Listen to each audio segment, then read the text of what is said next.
Sestra Елена и незината 12-годишна керка Мила, кои се делови поклоничката група од Македонија, има голема желба на Свети Нектарија да му ја испеат неговата химна, посветена на Пресвета Богородица пред чудотворната икона Достојна.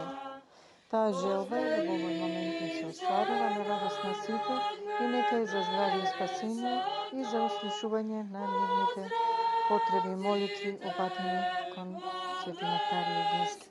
Свети Нектарија Егински, моли се за нас грешните.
Devojko krotka i bezgrešna, Vladičice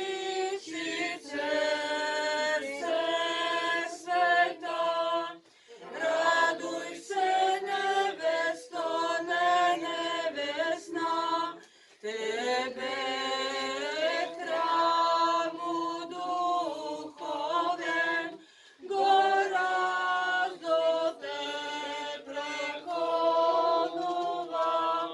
Raduj se nevesto nebesna, prihvati me,